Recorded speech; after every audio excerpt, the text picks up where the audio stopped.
Isaías capítulo 66, verso 2 diz assim: não foram as minhas as minhas mãos que fizeram todas essas coisas? Não é o texto base não, só quero conversar com você, tá bom? E por isso vieram a existir? Pergunta ao Senhor. A este eu estimo, diz o Senhor em Isaías capítulo 66, verso 2. Ao humilde e contrito de espírito, que treme diante da minha palavra. Sabe que é bom a gente estar junto quando há pessoas que amam a palavra de Deus e elas temem a Deus. As pessoas que temem ao Senhor, o temor ao Senhor, traz a ideia e a figura de reverência, de respeito. Então, o próprio Deus, na sua palavra, na pessoa de Isaías, ele já vem dizendo, e você vai saber por que Isaías faz essa declaração mais à frente na mensagem, você vai ouvir sobre isso.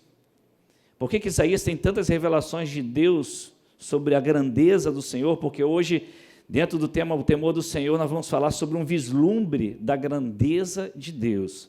E como que Isaías, revelado pelo Espírito Santo, ele diz: a esse Deus estima, a humilde e contrito de espírito e que treme diante da minha palavra. Eu creio que vai chegar um tempo que a gente vai estar ouvindo a palavra de Deus, e às vezes, sabe o que a gente faz no culto, queridos? A gente começa a dividir o culto em partes, né? Então a gente faz assim, a gente começa o culto com louvor. Então no momento de louvor você pode andar, você pode conversar, você pode ligar o celular, você pode brincar com o outro, as crianças podem correr para tudo quanto é lado, que não tem problema, que o pai está liberando, porque está no momento do louvor. Aí a gente vai para tudo e vamos agora para os anúncios.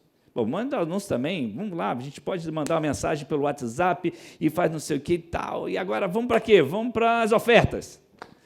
Show de bola, vamos fazer as ofertas e a gente vai entregar a nossa oferta, aí um conversa lá, outro vai lá fora, outro vai não sei o quê, outro vai na cantina, outro volta, outro não sei o quê, resolve outra coisa, aí agora sim vamos para a palavra. Bom, agora é hora de todo mundo ficar quieto. Agora eu preciso ficar quieto, presta atenção. 90% pode ficar, 10% está sempre lá, continua lá, no seu celular. E aí vem o Espírito Santo de Deus, fala a Isaías: a esse eu estimo, a humilde, contrito de espírito e que treme diante da minha palavra. E a palavra aqui, querido, não é um momento de louvor, não é um momento da pregação, não é um momento do anúncio, é o momento que a igreja se reúne, é que Deus está revelando a sua palavra. Eu não sei quantos filmes você já assistiu, eu gosto muito de filme, você vê esse filme tem monarquia, né? Filme que tem espada, eu gosto desse tipo de filme, né? Medieval, né? Então tem rei, aí tem os nobres, aquela coisa toda, né?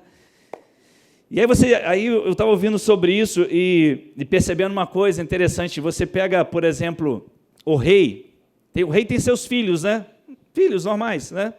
Então o rei, quando ele tem seus filhos, ele tem momentos e oportunidades que ele brinca com os filhos lá numa câmara separada, ou talvez num lugar lá separado, ele brinca, os filhos vêm, pula, né, e abraça, e beija, joga no colo, aquela coisa toda. Só que quando chega um momento, quando o rei está sentado no trono, se você perceber nos filmes, é interessante, quando o rei, aí tem um trono, o rei senta no trono, querido, pode ter o filho que for, cada um no seu quadradinho lá, ó.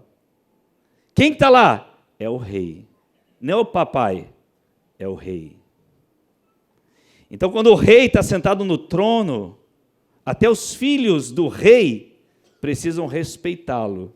Então, se você assistir filmes assim, você vai entender o que eu estou falando, né? Eu gosto desse tipo de filme. Então, os filhos estão lá, que têm intimidade com o pai, mas na hora que o pai está no trono e ele abre a boca, você não escuta nada, querido, você só escuta o rei. Só o rei. Até os filhos que têm liberdade com o pai, tem que parar para ouvir. E sequer, às vezes, se mexer. E para se dirigir ao rei, que é o próprio pai, o que eles chamam? Majestade. Eles não chamam de pai. Já percebeu isso? Eles não chamam pai, queria falar com o senhor, não. Majestade. Eles se dirigem ao rei, mesmo sendo filhos físicos, se dirigem ao rei como majestade na frente dos outros. É quando o pai, o rei, ele é pai e ele é rei. Então, às vezes, nós, cristãos, perdemos um pouquinho da ideia de que Deus é pai e Jesus também é rei, ele é rei também. Então tem momento que você vai pular nos braços dele, você vai beijar, ele vai te carregar no colo e tal, mas vai ter momento que ele vai estar no trono e tu vai ficar lá, ó, só ouvindo, querido. Se quer, pisque o seu olho. É, Senhor, estou aqui para te ouvir. O que o Senhor tem para me dizer? Então, o temor do Senhor gera em nós também essa reverência que nós precisamos até resgatar em nossa vida. Começamos a falar isso domingo passado, que nós estamos tão focados e tão teologicamente ensinados a respeito da graça de Deus, e isso é maravilhoso. A graça de Deus sobre nós é maravilhosa. Fomos salvos por meio da fé, isso não vem de vós, é dom de Deus, é uma graça de Deus sobre nós. Porém, muita gente, deixa eu te falar, muita gente deixou de lado o temor do Senhor. Amar a Deus sobre todas as coisas é uma base para a nossa vida, mas eu creio que nós esquecemos o temor do Senhor, que é uma segunda importantíssima base em nossa vida. As duas coisas precisam caminhar juntas, queridos. Muita gente está querendo viver o amor de Deus, é a graça, então eu posso viver do jeito que eu quero, porque a graça vai me perdoar de tudo, eu posso fazer o que eu quero, porque é a graça de Jesus, é a misericórdia. Só que a gente esquece do temor. E a Bíblia fala no Novo Testamento sobre o temor, e o temor aponta para a justiça de Deus. Então, amor e justiça nunca se separam. Então, a gente já conheceu gente que dizia que amava a Deus e vivia em adultério. Eu conheci gente que dizia que amava a Deus e vivia na corrupção. Você já ouviu falar gente que dizia, eu amo ao Senhor, eu faço a obra do Senhor, e vivia longe dos princípios de Deus. Por quê? Eles não amavam a Deus, não, eles perderam o temor ao Senhor. Perderam o senso de justiça de Deus. E nós precisamos resgatar isso. Nós temos um pai que é rei, e um rei que é pai. Você está entendendo isso, querido? A gente precisa tomar isso em nosso coração. E a gente está falando aqui sobre presença de Deus, derrama a tua glória, Senhor, derrama a tua glória, a gente quer a tua glória. Existem dois tipos de presença, eu quero que você guarde isso no seu coração. Dois tipos de presença de Deus. A primeira, nós falamos da sua onipresença, ou seja, é quando nós sabemos que Deus está em todo lugar, em todo tempo, Ele está em todo lugar. No Salmo 139, de 7 a 12, os versos de 7 a 12, diz assim, para onde poderei eu escapar do teu espírito? Para onde poderia fugir da tua presença? O salmista está dizendo aqui, se eu subir aos céus, lá estás, se eu fizer a minha cama na sepultura, também lá estás, se eu subir com as asas da alvorada e morar na extremidade do mar, mesmo ali a tua mão direita me guiará e me susterá, mesmo que eu diga que as trevas me encobrirão, e que a luz se tornará noite ao meu redor, verei que nem as trevas são escuras para ti, a noite brilhará como o dia, pois para ti as trevas são luz. Isso é onipresença de Deus. Ninguém se esconde de Deus. Nenhum ser humano, nenhum ser pode se esconder. Tudo está diante do Senhor. Todas as coisas estão. Hebreus capítulo 13, versículo 5, diz, conservem-se livres do amor ao dinheiro e contentem-se com o que vocês têm, porque Deus mesmo disse, nunca o deixarei, nunca vou te abandonar. Ou seja, eu estou aí sempre. Jesus disse, eis que estarei convosco todos os dias. É a onipresença do Senhor. Agora existe uma segunda forma, um tipo de presença de Deus, que nós chamamos de presença manifesta de Deus. É diferente da onipresença de Deus, quando você sabe que Ele está em todo lugar, que Ele vê todas as coisas. João capítulo 14 diz o seguinte, versículo 21, aquele que tem os meus mandamentos e os guarda, este é o que me ama, e aquele que me ama será amado de meu Pai, e eu, na versão Revista e Corrigida diz: e eu me manifestarei a ele. Ali está na NVI, ou me revelarei, eu me manifestarei a ele. Então existem dois tipos de presença de Deus. Uma que é a onipresença, Deus vê todas as coisas. E existe a presença manifesta de Deus. Em alguns momentos, Deus vai se manifestar com a sua presença. Aleluia. Sim, nesse momento nós estamos debaixo da onipresença de Deus. Ele está em todo lugar sobre a face da terra. Ele vê todas essas coisas. Conhece nosso coração no mais íntimo. Sabe de tudo. Mas quando Ele se manifestar, querido, a gente estava cantando derrama a tua glória. Sai da frente, querido, que você vai ver o que vai acontecer. O Salmo 89, verso 7, diz o seguinte: Deus deve ser em extremo, tremendo na Assembleia dos Santos e grandemente reverenciado por todos os que o cercam. Está na Revista Corrigida. Isso fala da reverência a Deus. Imagine você agora, vamos lá, você já teve essa experiência que eu vou te contar agora? Vamos lá. Imagine que você está numa mesa conversando com alguém, está batendo um papo com alguém, está ali sentado, do outro lado tem uma pessoa, e você está falando com a pessoa, você está conversando com a pessoa, só que aquela pessoa, ela pega o celular, enquanto você está falando com ela, ela está olhando para o celular, e aí olha para o lado, olha para o outro, e você está falando. E você está falando, e ela está ali, não está te dando a mínima. O que você faria? Certamente você ia parar de falar ou simplesmente você ia levantar e ir embora. Porque a pessoa não está te dando a mínima. Imagine se você vai na casa de alguém, aí você bate na porta lá de alguém, e aí a pessoa quando vai te atender, ela diz assim: ih, você de novo? Tá, entra aí. O que você faria, querido? Eu viraria as costas e ia embora. Se você se sente assim, imagine Deus. Imagine Deus está falando com você e você. Você acha que Deus vai se manifestar num lugar assim? Ele vai levantar e vai embora. A onipresença dele continua. Ele é onipresente, ele está em todos os lugares, ele vê todas as coisas. Mas a sua presença manifesta não vai acontecer porque ninguém está dando a mínima para ele. Isso pode ser numa célula, isso pode ser no culto doméstico, isso pode ser na sua reunião de oração, isso pode ser no culto da igreja, isso pode ser em qualquer lugar, querido, que você se reúne para buscar o Senhor. Você está entendendo isso, querido? Amém?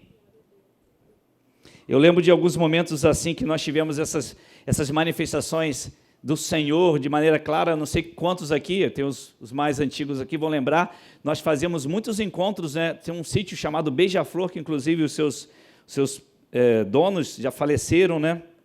E nós fizemos muitos encontros nesse sítio chamado Beija-Flor, acho que é lá dentro de Cabo Sul, Largo da Ideia, né? Aquele lugar lá. E era um sítio muito bonito, bem grande, né?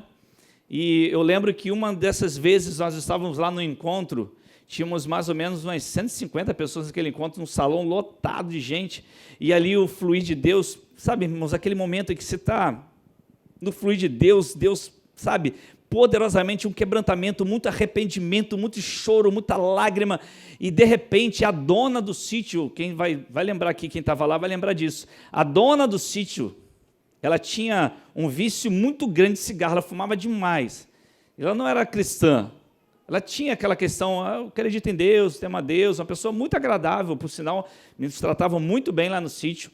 E ela estava lá na cozinha, e a gente estava lá naquele momento de culto, de louvor e adoração ao Senhor, de quebrantamento. Ela estava lá na cozinha, de repente, ela foi impulsionada a sair da cozinha, ela foi para o local de culto, e era uma certa distância da cozinha, lá do sítio, e ela foi em direção ao local do culto, entrou, alguém a recebeu, a levou lá na frente, e ela foi liberta de demônios naquele dia.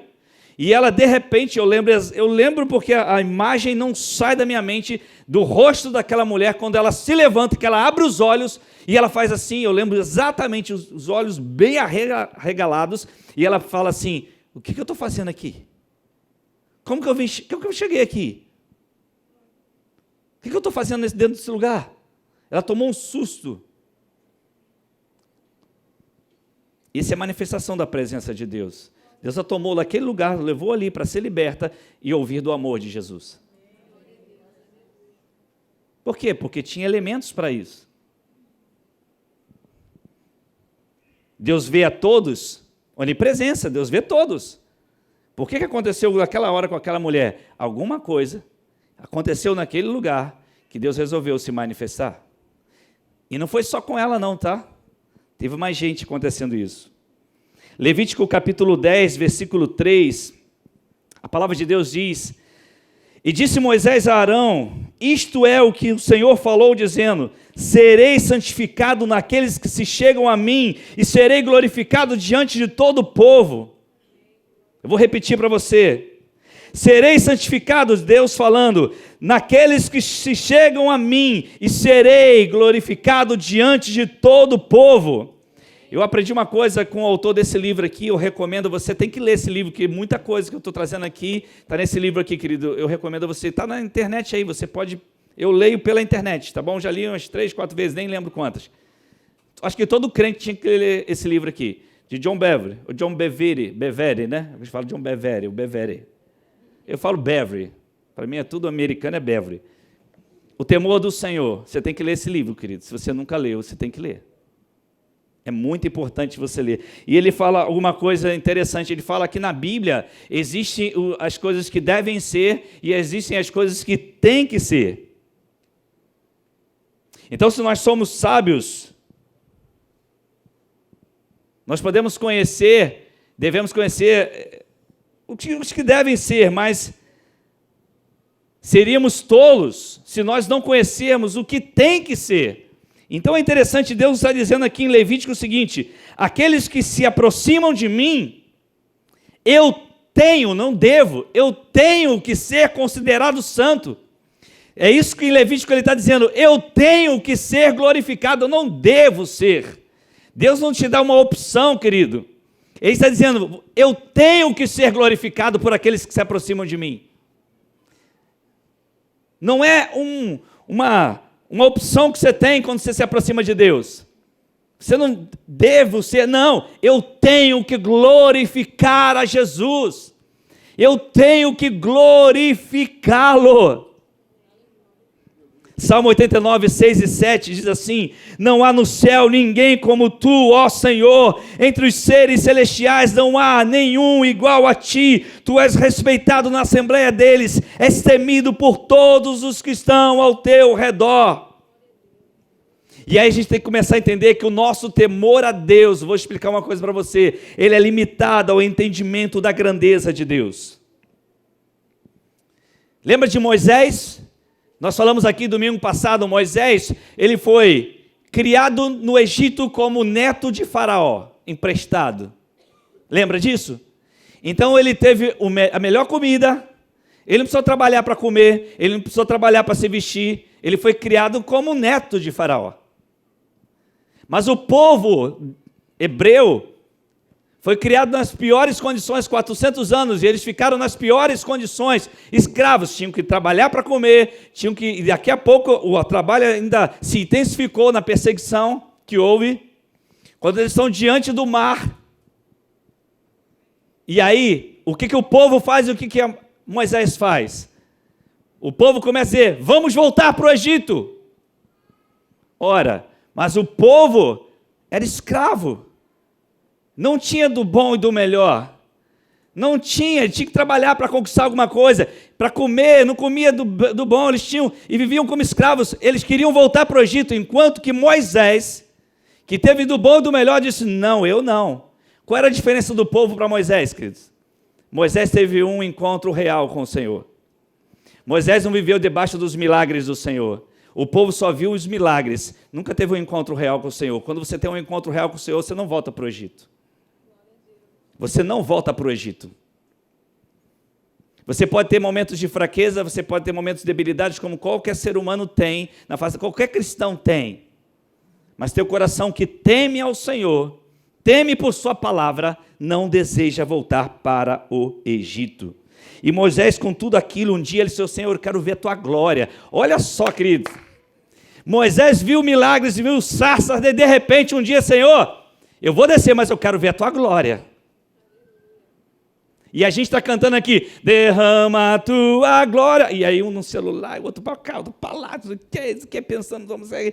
E está Moisés lá, viu tudo que você podia imaginar. É sangue, é água que se tornou em sangue, é rã para todo lado, é primogênito morto. E aí viu a sarça queimando muito antes disso, né? E não se queimava aquilo tudo. Ele teve experiências e de repente disse: eu quero ver a sua glória. E Deus falou: se você ver a minha glória, tu vai morrer, filho.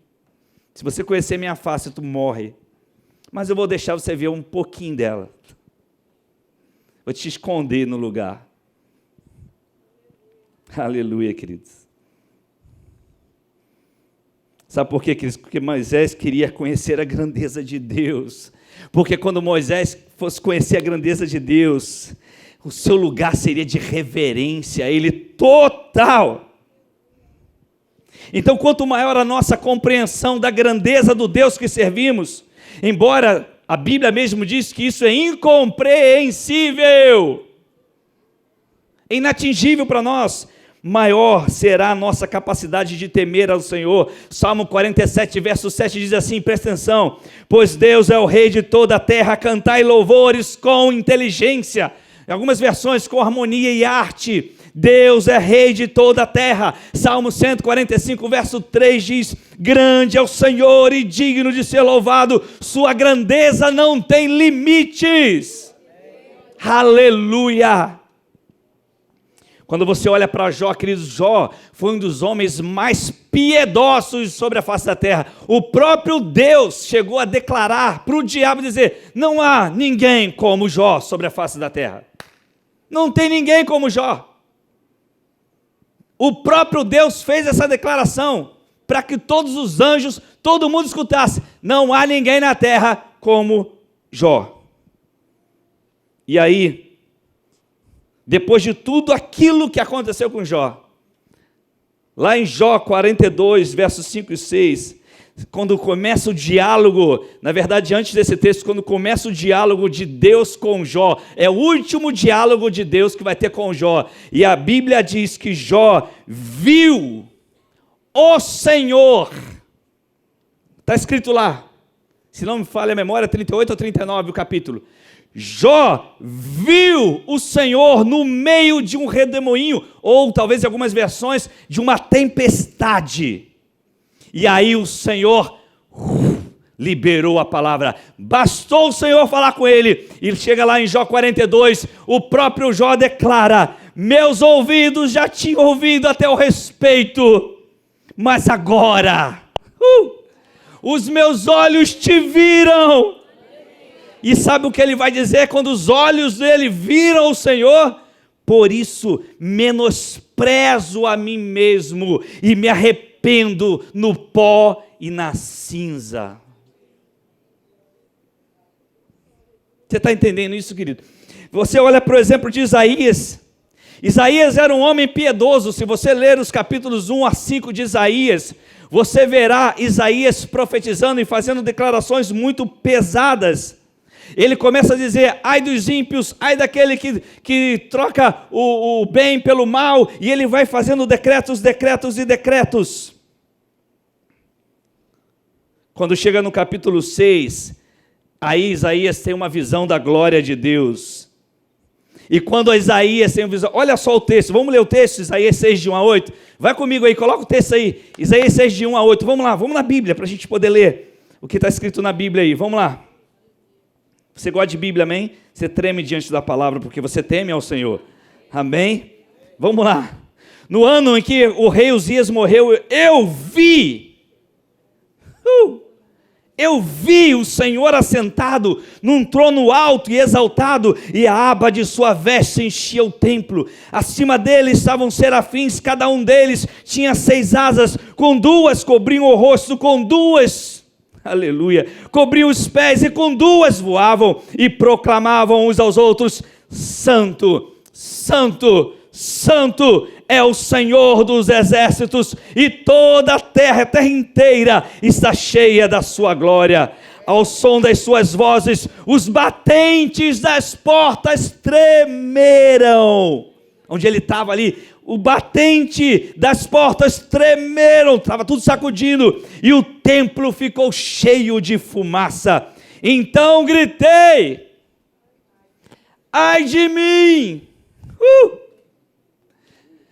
Até o capítulo 6 ele pregava: ai de vocês, ai do ímpio, ai de você pecador. Mas quando ele teve a visão de Deus, ele disse: ai de mim.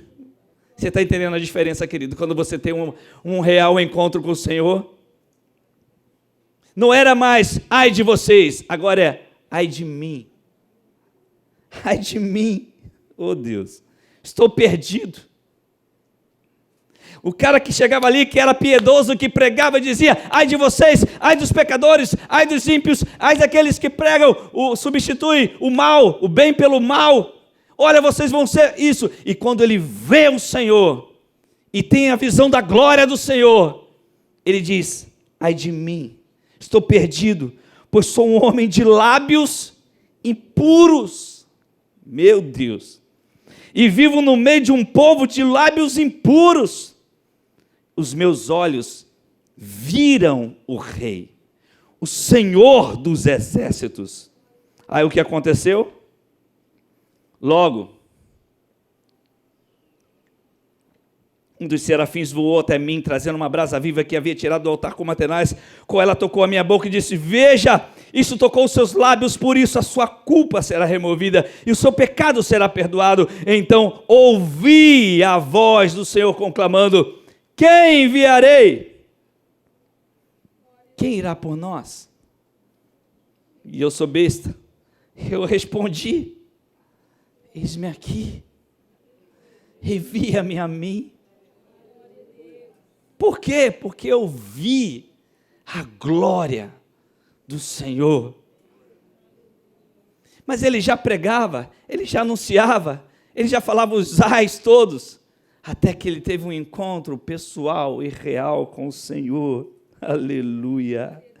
Pela primeira vez, Isaías se vê prostrado diante de um vislumbre da glória de Deus, daquele Deus que ele servia pela primeira vez.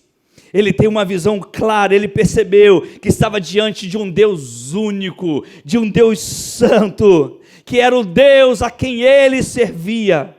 Aleluia! Quando a gente olha para o Novo Testamento, vê João, está lá João na ilha de Patmos.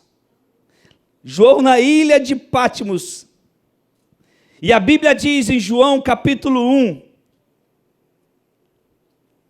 que ele viu a glória do Senhor. Irmãos, eu nem coloquei o texto aqui, mas eu lembro, sabe que quando você prega, deixa eu te falar uma coisa, isso tudo que eu estou ministrando aqui, eu fui muito bem ministrado, e foram muitas horas, querido, porque eu recebia tudo isso, e tinha momentos que eu ficava: meu Deus, meu Deus, meu Deus. E eu vou falar isso de coração para você, não estou me colocando como superior, eu falava: ai de mim. Eu nem vi o Senhor como Isaías viu, querido, mas a sua palavra me constrange.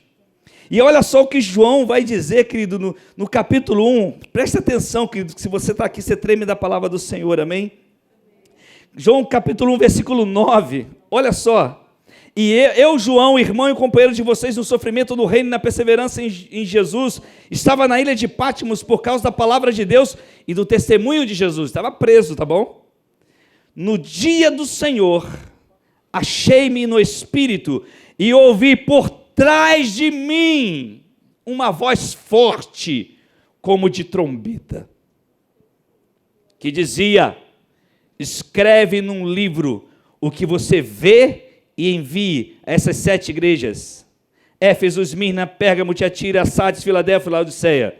Aí olha o que aconteceu no versículo 12, presta atenção: voltei-me para ver. Olha só, ele estava ali, ele ouviu uma voz por detrás dele. Você está lendo aí comigo? Amém?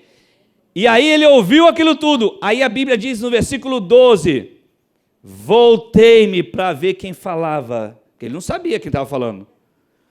Voltando-me vi 7 candelabros de ouro, e entre os candelabros alguém semelhante a um filho do homem, com uma veste que chegava a seus pés, e um cinturão de ouro ao redor do peito. Sua cabeça e seus cabelos eram brancos como a lã, tão brancos quanto a neve. Seus olhos eram como chama de fogo, seus pés eram como bronze numa fornalha ardente. A sua voz como o som de muitas águas. Tinha em sua mão direita 7 estrelas, e da sua boca saiu uma espada afiada de 2 gumes. Sua face era como o sol quando brilha em todo o seu fulgor. Quando o vi, caí aos seus pés como morto. Aleluia. É João aqui. Ele estava escutando, de repente ele vira. Quando ele tem aquela visão, ele olha tudo aquilo que ele buf, na hora. Então ele colocou a sua mão direita sobre mim e disse: não tenha medo. Eu sou o primeiro e o último. Aleluia. Sou aquele que vive. Estive morto, mas agora estou vivo para todo sempre. E tenho as chaves da morte e do inferno. Era Jesus. Aleluia, glorificado. Deixa eu te dizer uma coisa, queridos. Existem 2 maneiras de você vislumbrar as grandezas de Deus. Primeira maneira é no seu espírito. 2 Coríntios capítulo 4, versículo 6, diz assim: pois Deus que disse, das trevas resplandeça a luz, Ele mesmo brilhou em nossos corações para a iluminação do conhecimento da glória de Deus na face de Cristo. Ou seja, como que você vai vislumbrar a grandeza de Deus? Na pessoa de Jesus Cristo. Quando você olha para Jesus, você vislumbra a grandeza do Senhor. Hebreus capítulo 1, versículos de 1 a 4. Olha o que diz. Você está com tempo aí hoje, amém? Você está aí, amém? Então aguenta firme, querido, vença o sono. Porque o que você vai receber hoje vai mudar a tua história, em nome de Jesus. Você vai ampliar mais a tua visão daquele Deus que você serve, em nome de Jesus. Amém? Aguenta firme. Hebreus 1, de 1 a 4. Há muito tempo Deus falou muitas vezes de várias maneiras aos nossos antepassados por meio dos profetas, mas nesses últimos dias falou-nos por meio do Filho, a quem constituiu o herdeiro de todas as coisas, por meio de quem fez o universo. O Filho é o resplendor da glória de Deus e a expressão exata do seu ser, sustentando todas as coisas por sua palavra poderosa. Depois de ter realizado a purificação dos pecados, ele se assentou à direita da majestade nas alturas, tornando-se tão superior aos anjos quanto o nome que herdou, que é superior ao deles. Ele está falando de Jesus Cristo, nosso Rei e nosso Senhor. Essa é uma forma de você conhecer a grandeza de Deus, que a gente não vai parar hoje aqui, mais à frente a gente vai conversar sobre isso, mas hoje eu quero falar com você sobre a segunda forma de você vislumbrar a grandeza de Deus. Porque a segunda forma que nós temos é contemplando a sua criação. Só em contemplar a sua criação. Salmo 145, versos de 10 a 11, diz assim, versos 10 e 11, olha só. Rendam-te graças, presta atenção, querido, treme na palavra, meu irmão, senão tu não vai viajar na maionese. Rendam-te graças todas as tuas criaturas, Senhor, e os teus fiéis te bendigam. Eles anunciarão a glória do teu reino e falarão do teu poder. Aleluia. Salmo 19, livro de Salmos, Salmo 19, de 1 a 4, versos de 1 a 4. Os céus declaram. Cadê? Coloca aí. Vamos ler juntos? Os céus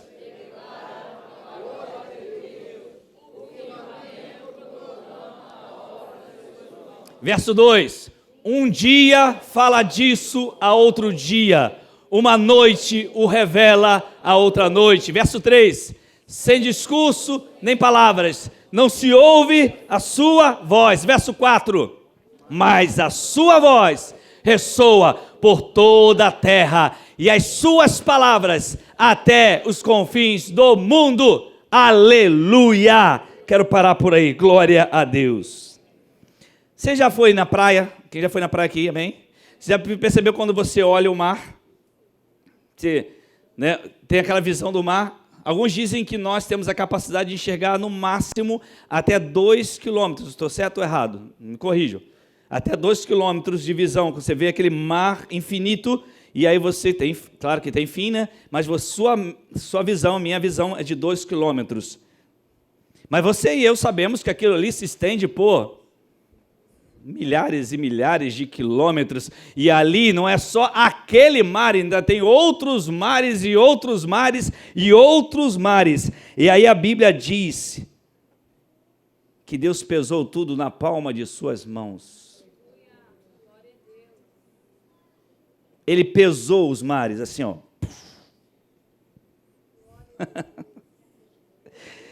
Isaías 40, 12, por isso que Isaías está escrevendo, Isaías 40, 12. Quem mediu as águas à concha da mão?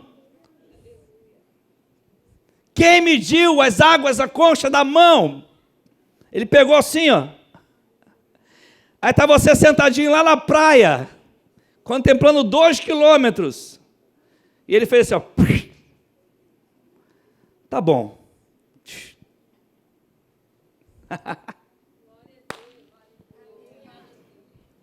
Então deixa eu ler uma coisa com você, querido, já que você quer contemplar aí a grandeza do Senhor. Eu tenho que ler isso para você. Hoje eu tenho que ler para você, querido, não tem como não ler. Eu não sei se vão conseguir colocar aí. Tinha pedido para colocar uma parte desse livro. E eu preciso ler com você. Agora eu vou precisar da sua atenção, tá bom? Muita sua atenção, presta atenção. Tá? Então fique ligado. Você quer fechar os olhos, mas não dormir, mas fique atento que eu vou ler para você. É boa parte desse livro, tá? Para você ficar ligado, agora você tem uma visão da grandeza do teu Deus, tá? Hoje eu vou dificultar o cameraman ali.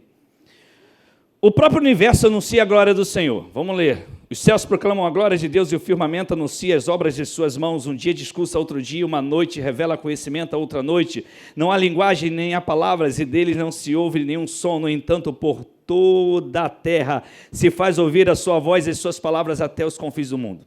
Então vamos lá. Pare por um momento e pondere sobre a amplitude ilimitada do universo. Faça isso e você terá uma vaga ideia da glória ilimitada de Deus. O John Bevere faz isso muito bem, sem precisar ler nada. Mas eu tenho que ler, querido, porque é muita informação para mim, ok?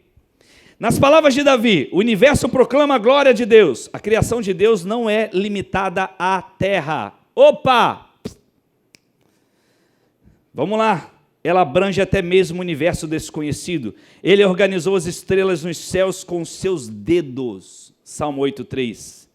Para a maioria de nós é difícil compreender a imensidão do universo. Vamos lá. Além do nosso Sol, escuta isso aí, você que gosta de ser estudante, hein? Além do nosso Sol, a estrela mais próxima está a 4,3 anos-luz de distância. Além do nosso Sol. Vamos explicar o seguinte, a luz viaja a velocidade de quase 300 mil quilômetros por segundo. A luz, foi. Não por hora, mas por segundo. Isto é, aproximadamente, deixa eu ver aqui, 1.000 milhões, 1 bilhão, 78 milhões, 30 mil quilômetros por hora. Nossos aviões voam aproximadamente a 800 quilômetros por hora. Então, a órbita da Lua está aproximadamente 384.551 quilômetros da Terra. Se nós viajássemos à Lua, isso levaria 19 dias. Mas a luz consegue chegar na Lua em 1,3 segundos. O Sol está a 149.637.000 quilômetros da Terra. Se você pegar um jato hoje, um avião a jato, e viajar rumo ao Sol, sua jornada vai levar 21 anos para você chegar lá. Chegar lá no Sol. E isso sem parar, tá bom? Aí você pergunta, onde que eu vou estar há 21 anos? Hoje estaria atrás, né? Você pode imaginar voar esse longo tempo ser um momento de intervalo para chegar ao Sol? Para aqueles que preferem dirigir bem, aí você imagina sua vida toda, né? Levaria aproximadamente 200 anos se for de carro, não incluindo qualquer parada. Porém, a luz viaja essa distância em meros 8 minutos e 20 segundos. É a velocidade da luz. Vamos deixar o Sol e passar para a estrela mais próxima. Nós já sabemos que ela está a 4,3 anos-luz da Terra. Se nós construíssemos um modelo em escala da Terra, do Sol e da estrela mais próxima, o resultado seria o seguinte, olha só. Em proporção à Terra, ela se reduziria ao tamanho de um grão de pimenta e o Sol seria do tamanho de uma bola de 8 polegadas de diâmetro. De acordo com essa escala de medidas, a distância da Terra do Sol seria de 24 metros, que é apenas um quarto da largura de um campo de futebol. Você está entendendo? Então imagine que aqui daqui lá na frente são 35 metros. Então vamos colocar ali mais ou menos aquela parede são mais ou menos 18 metros daqui até ali. Então essa medida mais ou menos a gente ter noção.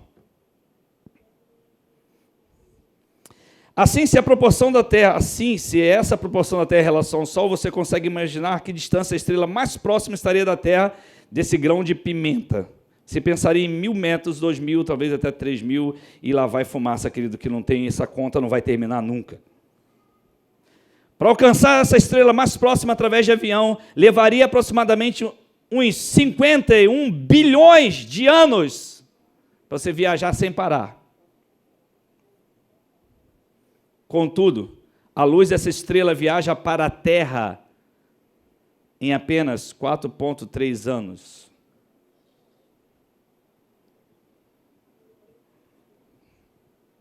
Aleluia.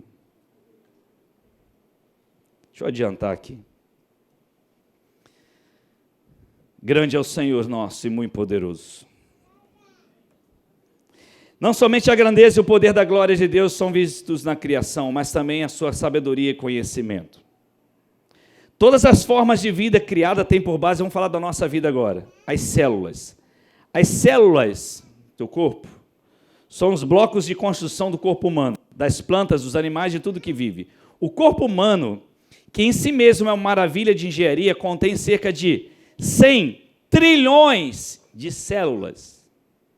100 trilhões de células tem o corpo. Dentre as quais há uma variedade imensa. Em sua sabedoria, Deus designou essas células para desempenhar tarefas específicas. Elas crescem, se multiplicam e afinal morrem na hora certa. Embora invisíveis a olho nu, as células não são as menores partículas conhecidas pelo homem. Elas são constituídas por um grande número de estruturas menores ainda chamadas moléculas. E as moléculas são compostas de estruturas menores ainda, chamadas elementos. E dentre os elementos ainda podem ser encontradas estruturas ainda mais minúsculas, chamadas átomos. Os átomos são tão pequenos, que o ponto no final desta sentença contém mais de 1 bilhão deles.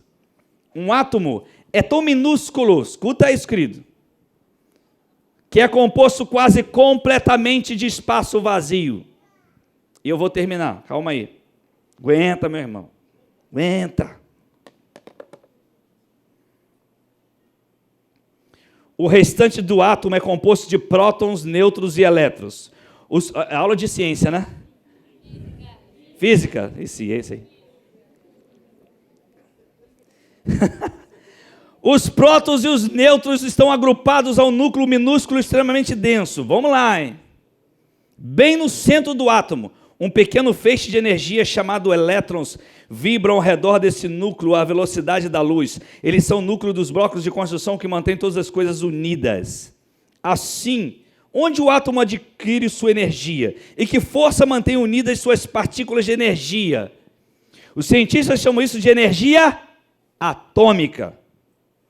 Este é apenas um termo científico para descrever o que eles não conseguem explicar. Pois Deus já disse que Ele está sustentando todas as coisas pela palavra do seu poder. E Ele diz que nele tudo subsiste. Deus está controlando cada átomo do seu ser, tudo controladinho por Ele, tudo montado por Ele. Aleluia! Pare e pondere sobre isso por apenas um momento.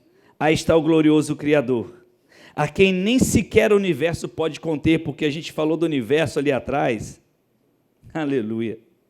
E que o ser humano é incapaz de calcular, porque nós estamos falando, e ele vai falar de uma galáxia, e já se descobriu outra galáxia.